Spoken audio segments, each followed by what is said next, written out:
महाराष्ट्रातील पुणे स्तरावरील अघोषित आणि अंशतः अनुदानित तमाम शिक्षक शिक्षकेतर बंधू आणि भगिनींनो नमस्कार।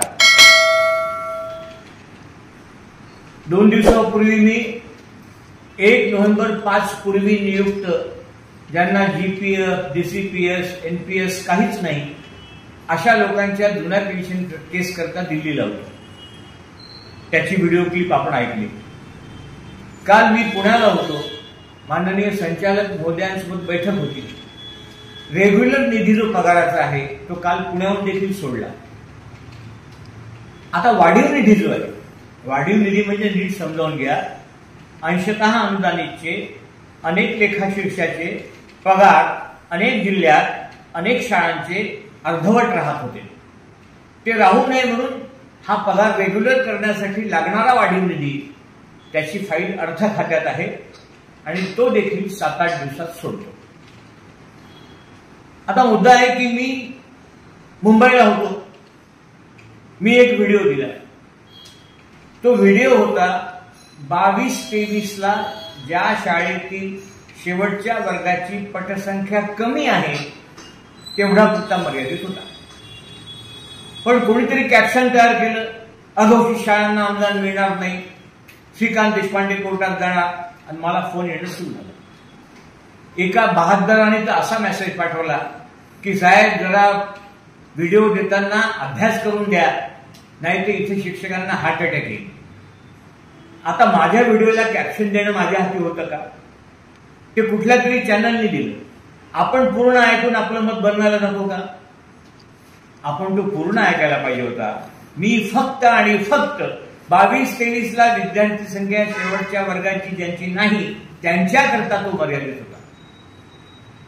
आता राहिला प्रश्न 14 ऑक्टोबरचा GR।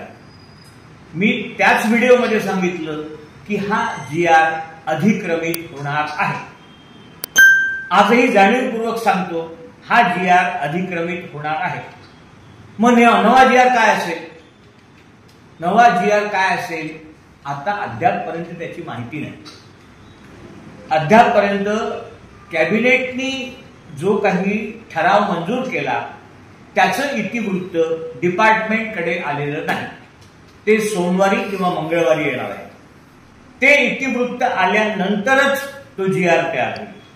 म्हणजे अधिक्रमित होणार हे पक्क, नवीन GR येणार हा पक्क, आणि नवीन GR सोमवार मंगळवारी ड्राफ्ट होईल। मग आता त्या त्रुटीचा मुद्दा आहे का? असायला पाहिजे, नसेल तर तो टाकण्याचा मी प्रयत्न करेन। पण आजच्या घटकेला त्रुटीचा मुद्दा नाही नाही नाही नाही म्हणून जी काही व्हॉट्सअपवर ओरड होते, GR अधिक्रमित झाला आजही झाला नाही, अजूनही होणार आहे सांगतोय तुम्हाला। मग ही जी चर्चा होती आहे ही चर्चा कृपा करून थांबवा। त्रुटीचा मुद्दा घेण्याचा आमचा सगळ्यांचा पुरेपूर प्रयत्न आहे आणि ते होईल देखील। तुम्ही फक्त वाट पहा। आज त्याच्यावर काही भाष्य करता येईल असं मला वाटत नाही। आता पुणे स्तरावरील ज्या शाळा आहेत त्यांची यादी कधी घोषित होणार? एक वेळा हा GR निघू द्या। हा GR निघाल्यानंतर फायनान्सला निधी मागण्याकरता फाईल जाईल। त्या दरम्यान पुणे स्तरावरील शाळांची यादी प्रकाशित करून घेऊ। म्हणजे ही टप्पावाढ जेव्हा होईल तेव्हा पुणे स्तरावरील शाळांना अनुदान नक्की मिळेल हे आपण माझ्याकडून लिहून घ्या।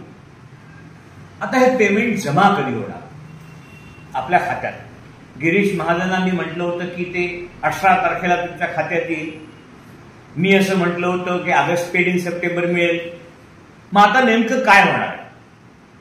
बघा, मी तुम्हाला हे पहिलेपासून सांगतोय की विधिमंडळाची मान्यता असल्याशिवाय, विधिमंडळाला हा खर्च दाखवल्याशिवाय तो खर्च करता येणार नाही।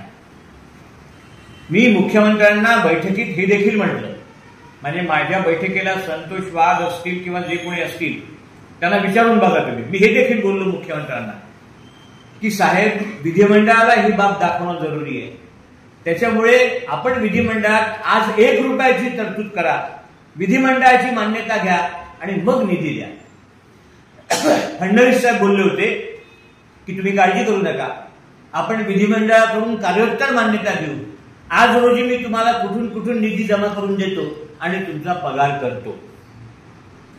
मग आता हे जे तुमच्या सगळं ऐकण्यात येत आहे की डिसेंबरच्या अधिवेशनातच मिळेल, तोपर्यंत मिळणार नाही, अधिकारी स्तरावर तुम्ही जर चर्चा कराल तर मी हेच योग्य आहे, कारण त्याला विधिमंडळाची मान्यता लागतेच.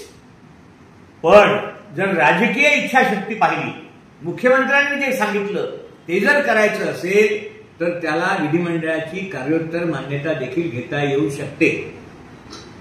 मग आता आज काय होईल नेमकं? आज परत मी तुम्हाला वस्तुस्थिती सांगितली काय आहे आणि काय नाही. यामध्ये आता निश्चितपणे सोमवार मंगळवारी जाऊन सगळेच आमदार प्रयत्न करतायत, मीही प्रयत्न करतो आहे. मुख्यमंत्र्यांनी मीटिंगमध्ये काय म्हटलं याची जाणीव त्यांना करून देऊन ऑगस्ट पेड इन सप्टेंबर मिळायला पाहिजे असा प्रयत्न आम्ही 100% करणार आहे आणि तो मिळेल देखील. पण तुम्हाला परत सांगतो की शासकीय भाषेत तरतूद विधिमंडळाला दाखवल्याशिवाय तो पगार होऊ शकत नाही असं शासकीय म्हणणं आहे. ते टाळून मुख्यमंत्र्यांकडे हा प्रयत्न ऑगस्ट पेड इन सप्टेंबर तात्काळ मिळावं, बिलं आमची ऑगस्टमध्ये जावी असा प्रयत्न आम्ही सर्व निश्चित करू. आता अजून एक तुम्हाला माहिती द्यायची आहे की युडायस 31 जुलैपर्यंत पूर्ण करायचं. शक्य नाही ते आता, याच्यावर कोणी बोलत देखील नाही. 31 जुलैला काही दिवस शिल्लक राहिले आहे फक्त, आणि कुठे कुठे विद्यार्थी इनव्हॅलिड आहे किंवा दुसरीकडून म्हणजे साधारणतः निराधार मुलं घ्यायची आहे, त्यांचं व्हॅलिडेशन होत नाही आहे. या सगळ्या